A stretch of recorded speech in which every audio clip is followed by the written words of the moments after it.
महिला ग्रामसेविकेचा विनयभंग करून शरीर सुखाची मागणी करणाऱ्या ग्रामविस्तार अधिकाऱ्याला महिलेनं चांगला चोप दिल्याची घटना धुळे जिल्ह्यातील शिंदखेडा या ठिकाणी घडली आहे। महिलेनं संबंधित अधिकाऱ्याला फक्त चोपच दिला नाही तर संबंधित अधिकाऱ्याच्या तोंडाला काळं देखील फासले।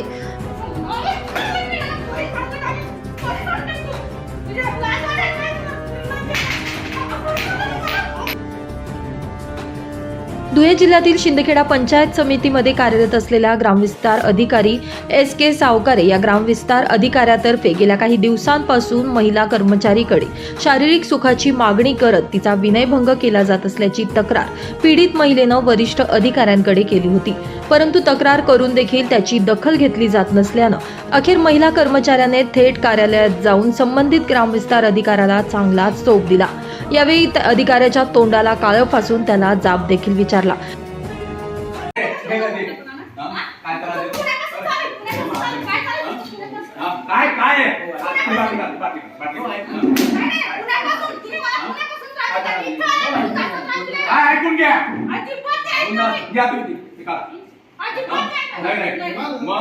अरे त्रास देतोय लेडीजला ते काढा तुम्ही ते घ्या ना ते घ्या अरे ते घ्या ना काय ऐका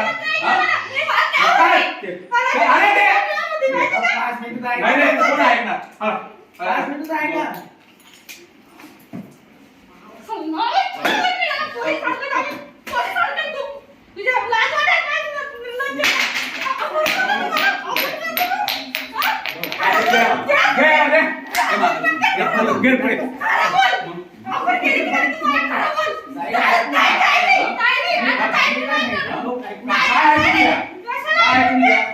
काय सांगताय?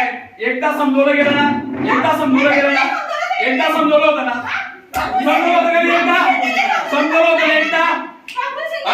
समजवलंय कधी एकदा समजवलं कशाला आज कुठे बोलत होता त्या मॅडमांना कुठे बोलत होता आज कुठे बोलत होता काय सांगितलं होतं काय सांगत होतं सांगा काय सांगितलं होतं काय सांगितलं मग मी सांगतो मॅडम काय सांगताय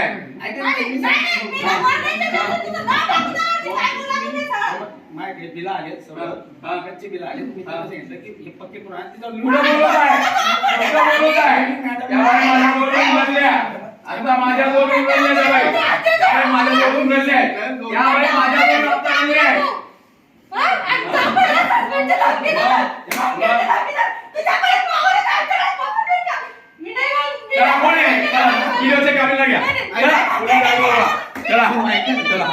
कशाला ऐका लेडीजचं नाव नाही घ्यायचं बिलकुल नाही मग चला बिलकुल नाही व्हिडिओ कुठे आहेत चला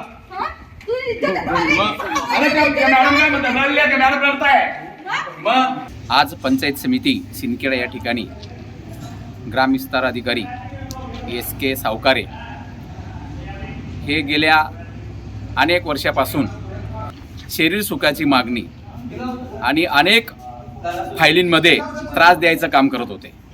मॅडम वर्षी आणि सुखवदला ग्रामसेवक असल्यामुळे आणि ते विस्तार अधिकारी असल्यामुळे तुम्हाला सस्पेंड करून टाकेल आणि या बाबतीत मी मागे 1 वर्षापूर्वी त्यांना समजून दिलं होतं की महिलांना छेडछाडी करू नये, महिलांचं नाव घेऊ नये, तुम्हाला एकदा समज देतो, परंतु त्यांनी त्या गोष्टीकडे दुर्लक्ष केलं आणि परत मॅडमांचं ते नाव घ्यायला लागले आणि मॅडमांना मला 4 व्हीलर घेऊन देईल, मग तुम्ही अमुक महिलाच्या घरी या, असं ते त्यांचं पुन्हा चालू होतं। मॅडम शेवटी आज माझ्याकडे आल्या आणि मला सांगितलं की दादा तुम्ही जर मला आज सहकार्य नाही केलं, हा व्यक्ती मला प्रचंड त्रास देतोय, संघटनेच्या अध्यक्षांना पण सांगितलं गेलं, सगळ्यांना सांगितलं गेलं, पण ती व्यक्ती काय ऐकत नाही आणि शरीर सुखाची माझ्याकडे मागणी करते, आज तुम्ही मला मदत नाही केली तर माझं जीवन मला संपवणं हा एकच पर्याय आहे।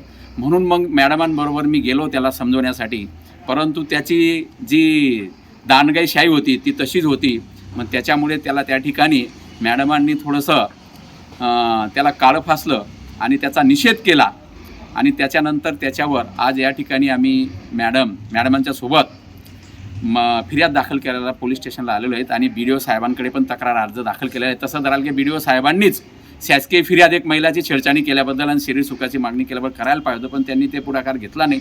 आम्ही मॅडमांना घेऊन इथं आलो आज महाराष्ट्र सरकार अजून एवढं मोठं बहुमत महायुतीला आलेलं आहे.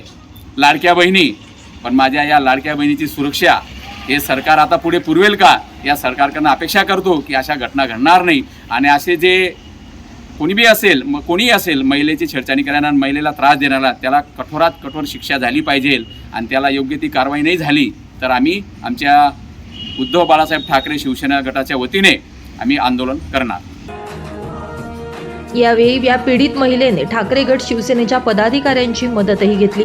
यावेळी महिलेसोबत ठाकरे गट शिवसेनेचे पदाधिकारी देखील संबंधित अधिकाऱ्याच्या कार्यालयात गेल्याचं दिसून आलं.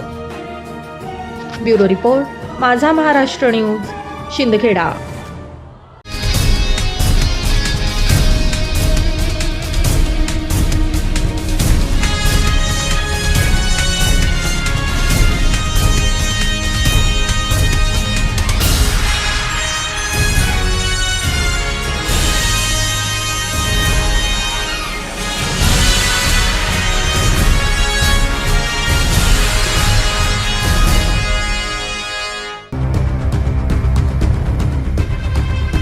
तहसील कार्यालय समोरच्या अर्धवट करण्यात आलेल्या रस्त्यामुळे नागरिक त्रस्त झाले असून सततच्या धुळीमुळे नागरिकांचं आरोग्य धोक्यात आलंय. प्रशासनाने या गंभीर गोष्टीकडे लक्ष देऊन तात्काळ रस्ता पूर्ण करावा अशी मागणी नागरिकांकडून करण्यात आली आहे. धुळ्यातील श्रीराम पेट्रोल पंप ते राजवाडे संशोधन मंडळापर्यंतच्या रस्ता काँक्रिटीकरण कामाचं पालकमंत्र्यांच्या हस्ते काही महिन्यांपूर्वी उद्घाटन करण्यात आलं. मात्र संबंधित ठेकेदाराने श्रीराम पेट्रोल पंप ते तहसील कार्यालयापर्यंत अर्धवट रस्ता केल्यानं नागरिकांना असंख्य अडचणींचा सामना करावा लागतोय. मी राज साळवी, एकलव्य सेना अध्यक्ष. मी नेहमी तहसील कार्यालयामध्ये कामासाठी येतो, लोकांच्या कामासाठी. तर त्यावेळेस इथं जवळजवळ 1 महिन्यापासून हे रोडाचं काम या ठिकाणी चालू केलेलं आहे. अर्ध काम केलं 12 पत्तरकडे, पण तहसील कार्यालयापासून तर शेवटच्या कोपऱ्यापर्यंत इथं फक्त कॉन्ट्रॅक्टरने खडी टाकून दिलं आणि ती सिमेंटची धूळ टाकून दिली. 1 महिन्यापासून या धुळीचा एवढा त्रास आहे इथल्या संपूर्ण दुकानदारांना आहे. परत सरकारी कार्यालयामध्ये पण धूळ जाते आणि इथं येणारे जाणारे जे कामाला येणारे जे लोक आहे यांना धुळीपासून खूप त्रास आहे. संबंधित ठेकेदार त्या तपास लागत नाही, काही नाही. इथं पाणी मारत नाही. पाणी जर मारलं असतं तर धूळ थांबला असता. समोर झेरॉक्स दुकान, मागे किमती झेरॉक्स मशीनं आहेत आणि धूळमुळे खराब होते. तरी माझी विनंती आहे की इथले जे ठेकेदार असतील त्यांनी जागं व्हावं. आणि इथं धूळमुळे नागरिकांना एवढा त्रास आहे की अत्यंत खूप त्रास आहे. माझ्या गळ्यात बघा स्कार्फ घेऊन मी या ठिकाणी आलेलो आहे की मला या धूळपासून खूप त्रास होतो. मला जर त्रास होतो तर इतर लोकांना सुद्धा त्रास होतो. म्हणून आमची विनंती आहे की ठेकेदारांनी लवकर जागे होऊन जर काम लेट जरी करत असेल पण इथं कमीत कमी दिवसातून 2-3 वेळा ट्रॅक्टरने पाणी मारावं आणि लोकांच्या आरोग्याला धोका होणार नाही याची काळजी नगरपालिकेने घ्यावी. या ठिकाणी पत्रकार साहेब आले, त्यांनी दखल घ्यावी ही विनंती या ठिकाणी करीत आहे. तहसील कार्यालयाच्या पुढे जाणाऱ्या रस्त्यावर केवळ खडी टाकून वेळ मारून नेण्याचा प्रयत्न संबंधित ठेकेदारानं केलाय. या अर्धवट रस्त्यामुळे या परिसरात धुळीचं साम्राज्य निर्माण झालं असून तहसील कार्यालयासह विविध शासकीय कार्यालयात येणाऱ्या नागरिकांना या धुळीचा सामना करावा लागतोय. यामुळे नागरिकांचं आरोग्य चांगलंच धोक्यात आलंय. प्रशासनाने या गंभीर बाबीकडे लक्ष देऊन तात्काळ संबंधित ठेकेदाराकडून रस्ता पूर्ण करून घ्यावा अशी मागणी आता सर्वसामान्य जनतेकडून यामुळे जोर धरतीये.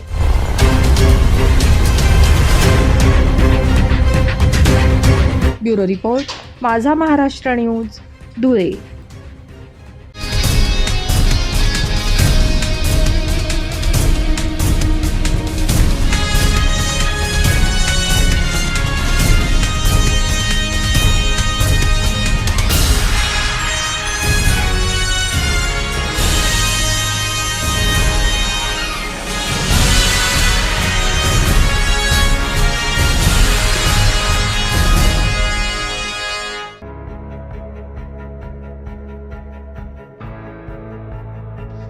बालविवाह मुक्त भारत करण्यासाठी जस्ट राईट फॉर चिल्ड्रन हे खूप मोठे संघटन मुलांच्या हक्कासाठी आणि प्रामुख्यानं बालविवाह मुक्त भारत करण्यासाठी काम करते.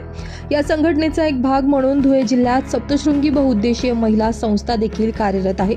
भारतातील 26 राज्यात 418 जिल्ह्यांमध्ये हे संघटन काम करत असून 2030 पर्यंत बालविवाह मुक्त भारत करण्याचा संकल्प या संघटनेनं केलाय। यामुळे जिल्ह्यात होणाऱ्या बालविवाहाविषयी माहिती द्यावी असं आवाहन सप्तशृंगी महिला बहुउद्देशीय संस्थेच्या अध्यक्षा मीना भोसले यांनी पत्रकार परिषदेदरम्यान केलंय। की आपल्याला संपूर्ण भारताला चाइल्ड मॅरेज फ्री करायचंय, म्हणजे बालविवाह मुक्त भारत करायचंय आणि ते अभियान आपण राबवत आहोत। कारण आपल्याला 2030 पर्यंत संपूर्ण भारत हा चाइल्ड मॅरेज फ्री करायचा आहे। तर हा मुद्दा सोबत घेऊन आजची पत्रकार परिषद जी आहे ती आपण आयोजित केलेली आहे। तर जस्ट राईट्स फॉर चिल्ड्रन ही संपूर्ण भारतात काम करणारी एक संघटना आहे। त्या संघटनेमध्ये एकूण 26 राज्यात काम चालू आहे आणि 418 जिल्हे आहेत आणि 418 जिल्ह्यांमध्ये आपला धुळे जिल्हा आहे आणि धुळे जिल्ह्याचे प्रतिनिधी म्हणून सप्तशृंगी बहुउद्देशीय महिला संस्था ही जस्ट राईट्स फॉर चिल्ड्रन या संघटनेसाठी काम करते। तर संपूर्ण भारतात 27 नोव्हेंबर हा दिवस बालविवाह मुक्त दिवस म्हणून साजरा केला। त्याच्यात सरकारी यंत्रणा, शासकीय यंत्रणेने पण हा साजरा केला।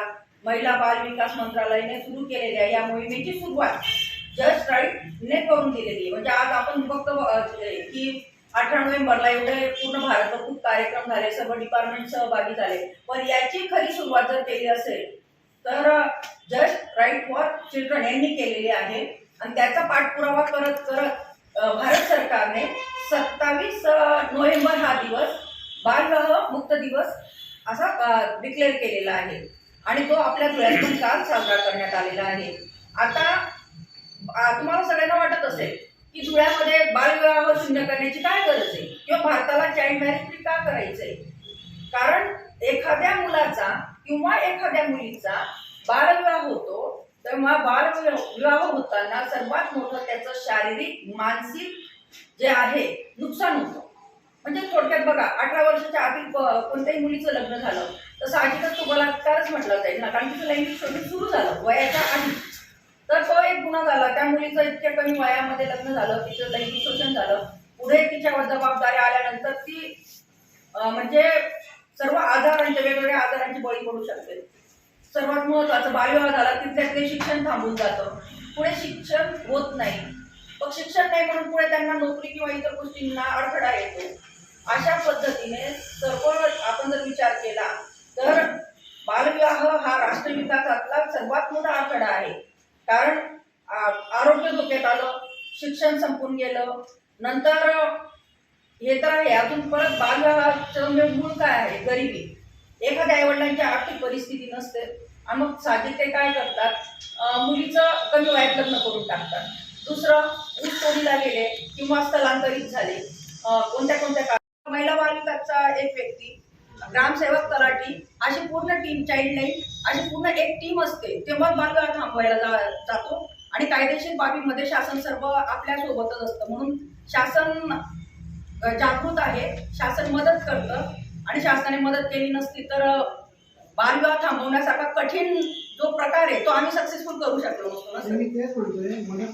महत्वाचं, पालकांचा सगळा खर्च झालेला असतो आणि पूर्ण वरात बारात सगळं आलेलं असतं आणि जेव्हा समजा 12:30चा बालविवाह म्हणजे 12:30ला टाळी आहे आणि 12 वाजता फोन येतो, तर अर्ध्या तासात जेव्हा आम्ही संपर्क करतो तेव्हा तर नक्कीच आम्हाला सगळ्यात पहिले खूप शिव्या खाव्या लागतात, लोक धमक्या देतात, मोर्चा आणू असं सांगतात घरावर आणि अक्षरशः रात्र झोप लागत नाही कधी कधी बालविवाह थांबवल्यामुळे, एकदम फॅक्ट।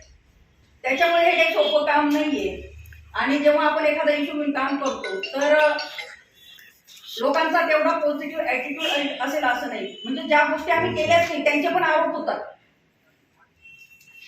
पण आता पाण्यात पडलोय ना तर हातपाय हलवून पोहतोय आणि करत राहू शेवटपर्यंत। कारण म्हणजे खरंच मला आजपर्यंत खूप साऱ्या धमक्या वगैरे आलेल्या आहेत, त्रास झालेलाच आहे। 29 लक्षात येतच, पण ॲज पर गाईडलाईन ती मुलगी 18 वर्षाची होईपर्यंत शासनाच्या प्रतिनिधींनी त्याचा पाठपुरावा करायचा आहे आणि जर एखादं झालं असेल तर ते कोणाच्या लक्षात न येता नकळत, आता काही काही असं असतं की अगदी रात्री 4-1 वाजता लग्न लावून घेतलं मंदिरावर आणि मग नंतर ते गायब होऊन गेले, आपण पाठपुरावा करायला गेलो तर ती मुलगी दिसते, तिला विचारलं तुझं लग्न झालंय का, ती नाही सांगते. आता ती नाही सांगते म्हणून आमचा विषय संपून जातो, हा विषय आहे.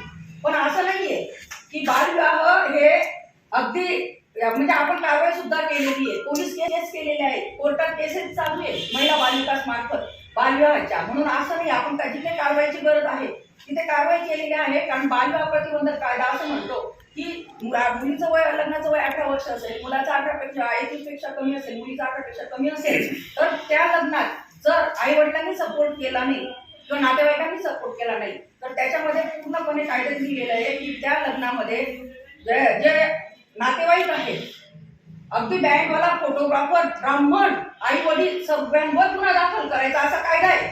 आणि त्या कायद्याची तरतूद केलेली आहे. पण आता मग लोकांना तो कायदा माहीत पडला आहे.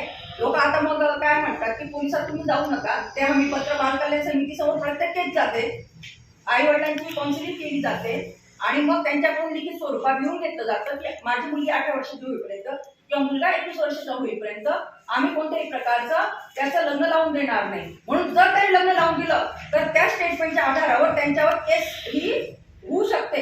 एक लग्न आमचं लागून गेलेलं होतं, त्या आवृत्तीला महत्त्व दिलेलं आहे. म्हणजे जस्ट राईट फॉर चिल्ड्रन या प्रकल्पामध्ये आपण अशी गावं निवडली आहेत त्याच्यात बालविवाहाचं प्रमाण खूप मोठं आहे. आणि मग त्या गावांमध्ये आपण जनजागृती म्हणजे जसं की बालविवाह प्रतिबंधक प्रतिज्ञा. आता सगळ्यांना माहिती आहे मुलीच्या लग्नाचं वय 18, मुलाच्या लग्नाचं वय 21. हे पुन्हा पुन्हा पुन्हा पुन्हा लोकांना आठवण करून द्यावी लागते. कारण बरेच लोक माहीत असून सुद्धा बालविवाहाकडे वळत आहेत. दुसरं आम्ही करणार नाही. परत त्यांना कायदा की 18 वर्षाच्या आधी मुलीचं लग्न केलं तर बालविवाह प्रतिबंधक कायद्यानुसार कशा पद्धतीने गुन्हा होऊ शकतो हे सगळं त्यांना म्हणजे सांगणं. त्याच्यामध्ये सर्व घटकांचा आपण समावेश करून घेतलेला आहे. पालक घेतलेले आहेत, बालक घेतलेले आहेत, परत सामाजिक क्षेत्रात काम करणारे व्यक्ती. आणि म्हणजे मी तुम्हाला म्हणते ना की आम्ही जर 10 लोकांपर्यंत पोहोचत असू तर मीडियाद्वारे बालविवाह प्रतिबंधक कायदा वगैरे ह्या गोष्टी जर मीडियाद्वारे पोहोचल्या तर त्या नक्की 1000, 2000, 5000 लोकांपर्यंत पोहोचू शकतात. एवढा मीडियाचा इफेक्ट आहे. आणि कोणतीही व्यक्ती एकटी काम करत नसते. कारण सामाजिक प्रश्न हे एकट्या व्यक्तीने तयार होत नसतात आणि एकट्या व्यक्तीने ते संपत नसतात. म्हणून सामाजिक प्रश्न जर मुळासकट नष्ट करायचे असतील तर समाजातील प्रत्येक व्यक्तीने त्याच्यासाठी पुढाकार घेतलेला पाहिजे. आणि म्हणून आपण संपूर्ण भारतामध्ये बालविवाहमुक्त भारत हा कार्यक्रम राबवूया. आणि राबवताना 2030 मध्ये 100% आपल्याला भारत हा चाइल्ड मॅरेज फ्री करायचा आहे. आणि ही जी संघटना आहे जस्ट राईट फॉर चिल्ड्रन या संघटनेने आतापर्यंत बालविवाहाच्या कायद्यामध्ये यांचे काही ॲनालिसिस होते ते पण त्यांनी म्हणजे ते आलेले आहेत. केंद्र शासनाने पूर्ण यांचा जो अभ्यास केल्यानंतर त्यांना लक्षात आलं की बालविवाह ही खूप गंभीर समस्या आहे. आणि त्याच्यानुसार जो बालविवाहाच्या बाबतीत म्हणजे पूर्ण रोखण्याच्या बाबतीचं प्लॅनिंग केलं गेलं. या निकषांच्या आधारावर बऱ्यापैकी केंद्र शासनाने बालविवाह प्रतिबंधक कायदा असेल, बालविवाहाचे दुष्परिणाम असतील, हे सर्व त्यांनी डिक्लेअर केलेले आहेत. आणि एक चांगल्या पद्धतीने बालविवाहमुक्त भारताचं काम चालू आहे. तुम्ही सगळ्यांनी जर याच्यात सहभाग नोंदवला तर नक्कीच याचं आउटकम चांगलं निघेल असं मला वाटतं. आणि तुम्हाला काही प्रश्न विचारायचे असतील तर तुम्ही मला विचारू शकता. नमस्कार, माझं नाव मीना भोसले.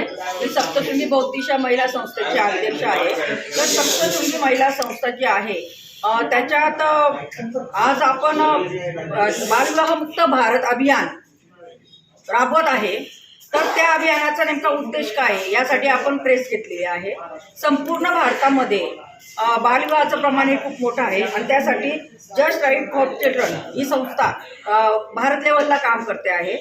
आणि ह्या संस्थेअंतर्गत 28 राज्य ज्याच्यात बालविवाहाचं प्रमाण मोठं आहे ते समाविष्ट आहेत. आणि 27 राज्यात 418 जिल्हे त्याच्यातली धुळे एक आहे. जस्ट राईट फॉर चिल्ड्रन ही सामाजिक संस्था जी आहे ती मुलांचे नेमके प्रश्न, त्यांच्या प्रगतीतील अडथळे आणि बालविवाह अशा मुलांच्या बाबतीत विषय घेऊन काम करते आहे. आणि आजपर्यंत त्यांनी खूप सारे बालविवाह थांबवले, बालविवाहाचा आकडा काढला, ते नंतर ते केंद्र शासनाला दिला. आणि एवढंच नाही, राजस्थानमध्ये जेव्हा यांनी सादर केलं की अक्षय तृतीयाच्या मुहूर्तावर आपण बघतो बालविवाह मोठ्या प्रमाणात होतात, तर राजस्थानमध्ये त्यांनी एक प्रेस नोट जारी केली होती. ती अशी होती की जर एखाद्या गावात बालविवाह होत असेल तर त्या बालविवाहाला गावातला सरपंच हा जो आहे तो कारणीभूत आहे. आणि ते त्यांचं जी नोट होती ती शासनाने राज्य सरकार जे आहे राजस्थान सरकारने आपल्या कायद्यात आणली आणि बालविवाह विरोधी कायदा जो बनला त्याच्यामध्ये जस्ट राईट फॉर चिल्ड्रनने ज्या ज्या गोष्टी मांडल्या होत्या त्या गोष्टी आलेल्या आहेत. म्हणजे हा कायदा बनण्यामागे जस्ट राईट फॉर चिल्ड्रन या सामाजिक संघटनेचं खूप मोठं योगदान आहे. आणि आत्ताच काल 27 नोव्हेंबरला बालविवाह विरोधी दिवस म्हणून केंद्र शासनाने संपूर्ण भारतभरात शासकीय कार्यालयात अशासकीय कार्यालयात सर्वसामान्य जनतेत सगळीकडे बालविवाहमुक्त भारतची शपथ घेण्यात आली.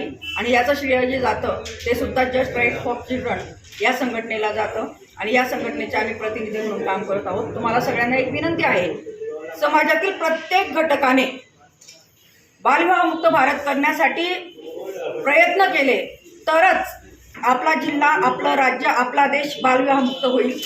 आपलं एक ध्येय आहे, उद्दिष्ट आहे, सन 2030 पर्यंत संपूर्ण भारताला बालविवाह मुक्त करायचं आहे. आणि त्यासाठी जेव्हा जनतेतील प्रत्येक व्यक्ती सहभागी होईल तेव्हाच हे शक्य होईल. महत्त्वाचं म्हणजे आपण ही जनजागृती, आदिवासी पाळे असतील, सर्व प्रकारच्या ज्या सामाजिक संघटना असतील, अगदी दुर्मिळ वस्ती असतील, त्या वस्तीपासून तर शहरापर्यंत जिथे जिथे बालविवाहाचं प्रमाण आहे तिथे तिथे आपण जनजागृतीसाठी कार्यरत आहोत. जर कोणाला बालविवाह होतो असं आढळून आलं त्यांनी सप्तशृंगी महिला संस्थेला कॉल करा किंवा 1098 या टोल फ्री नंबरवर कॉल करा. बालविवाह हा 100% थांबवला जाईल. म्हणून तुमचं सगळ्यांचं सहकार्याची अपेक्षा करते आणि इथेच थांबते. धन्यवाद. बालविवाहाच्या कठोर कायदा आणि बालविवाहाच्या दुष्परिणामांबद्दल त्यांनी सविस्तर माहिती यावेळी दिली. यावेळी बालविवाहाचे तोटे, सामाजिक समस्या याविषयी जिल्हाभरात जनजागृती देखील केली जाते. धुळे जिल्ह्यात देखील बालविवाह मुक्त धुळे जिल्हा करण्याचा मानस भोसले यांनी यावेळी व्यक्त केलाय. ब्युरो रिपोर्ट, माझा महाराष्ट्र न्यूज, धुळे.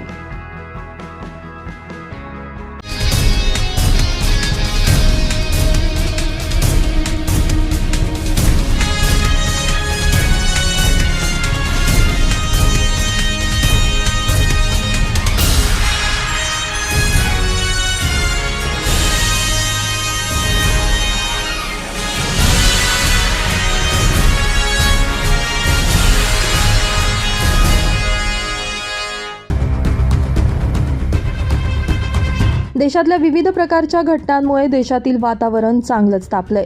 विनाकारण दोन समाजात तेढ निर्माण करण्याचं काम काही लोकांकडून केलं जातंय असा आरोप MIMनं केला आहे. यामुळे देशात शांततेचं वातावरण निर्माण करा अशा प्रकारच्या मागणीचं निवेदन MIMनं जिल्हा प्रशासनाच्या वतीनं राष्ट्रपतींना दिलंय. आज आम्ही सगळे पदाधिकारी कलेक्टर साहेबांना एक निवेदन देण्यासाठी आलेलो आहे. उत्तर प्रदेशामध्ये संबलमध्ये जी घटना घडलेली आहे त्याच्यामुळे जे वातावरण खराब झालेलं आहे त्याचा आम्ही सर्वजण मिळून निषेध करतो. 350 आणि 400 वर्षापूर्वीचा जे पुरावे देतात आहे, असे पुरावे तर असे भारतामध्ये काढायला गेले तर तिथे जे घरं आहेत, आपल्या साधं डोळ्याचं उदाहरण जर घेतलं तर वपोर्डाच्या जमिनीवर सुद्धा माजी खासदार, माजी उपमहापौर हे सुद्धा राहतात. इतकंच काय की मुंबईमध्ये वपोर्डच्या जागेवर धीरूभाई अंबानीसारख्या बिल्डिंग आहेत, मग त्या पण त्यांनी काढाव्यात, त्याही निस्तानाभूत कराव्यात. असं जातीभेद करू नये. मी त्यांना एकच सांगू इच्छिते, सरकारला पण सांगू इच्छिते की शांततेचं वातावरण जे आपल्या देशामध्ये आहे ते तसंच सांभाळून ठेवावं, कुठलेही जातीय भेद निर्माण करू नये एवढीच आम्ही त्यांना विनंती करतो. नाही तर याचे जे दुष्परिणाम होतील ते फार भयानक होतील, फार वाईट होतील आणि हे आपल्या सत्तेनं त्रासदायक राहील. मी आज कलेक्टर साहेबांना एक निवेदन आम्ही दिलेलं आहे, त्यांनी आम्हाला आश्वासन दिलेलं आहे संबलमधील घटनेतील जे पण दोषी असतील त्यांच्यावर कडक कारवाई करण्यात यावी आणि त्यांनी ती मान्य केलेली आहे. मी त्यांचे खूप खूप आभार मानते. यावेळी MIMचे जिल्हाध्यक्ष नासिर पठाण, महिला जिल्हाध्यक्ष doctor Deepshree Naik, Mukhtar builder doctor शराफत अली, रफिक शहा, निजाम सय्यद यांच्यासह MIMचे पदाधिकारी आदी मोठ्या संख्येने उपस्थित होते. ब्युरो रिपोर्ट, माझा महाराष्ट्र न्यूज, धुळे.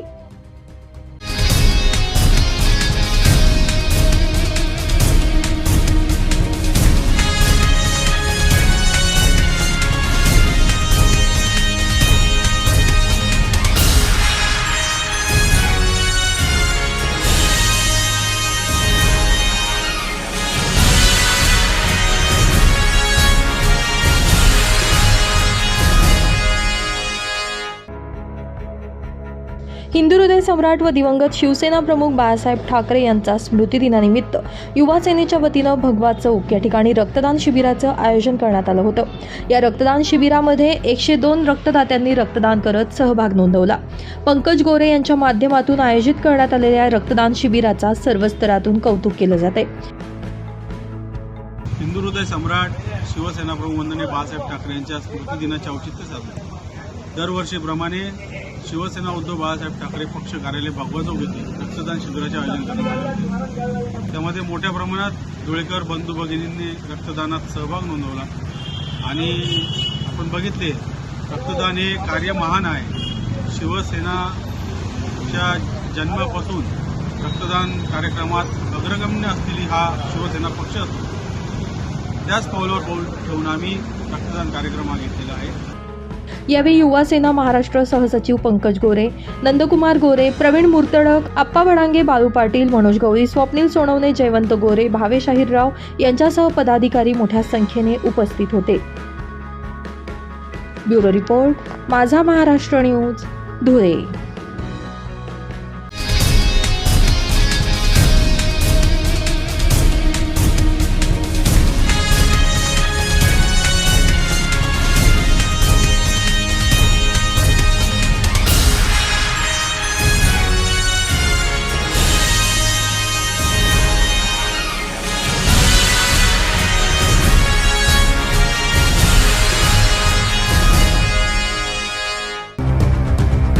प्रभाग क्रमांक 16 मधील सुरत बायपास हायवेच्या पलीकडे असलेल्या नवनाथ हॉटेल ते सोमेश्वर नगरपर्यंतच्या 2 किलोमीटर रस्त्याचं काम व हायवे पलीकडील सुमारे 700 ते 800 घरांकरिता अमृत योजनेतील पिण्याच्या पाण्याच्या टाकीचं काम करून पाईपलाईन टाकून द्या अशा मागणीचं निवेदन संविधान संरक्षण समितीच्या वतीनं मनपा प्रशासनाला देण्यात आले.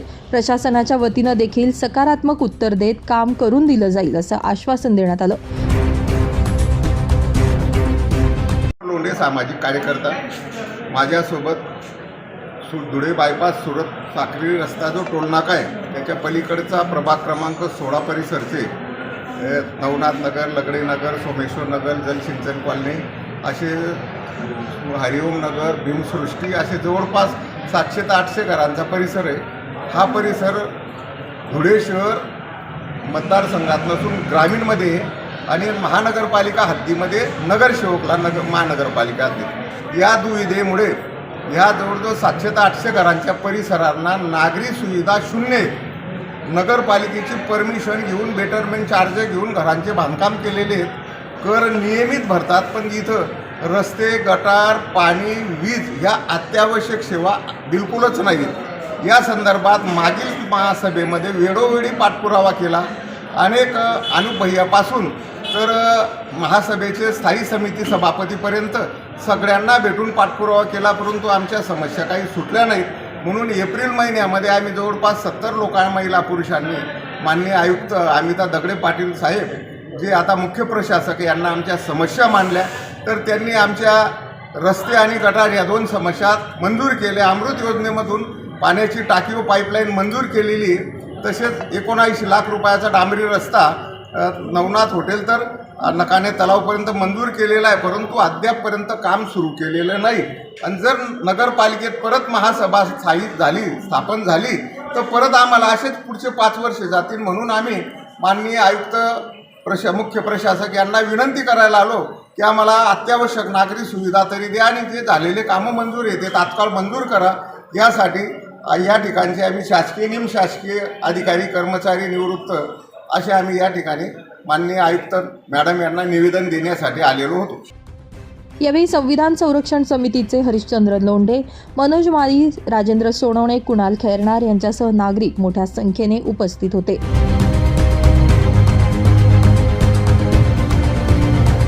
ब्युरो रिपोर्ट, माझा महाराष्ट्र न्यूज, धुळे.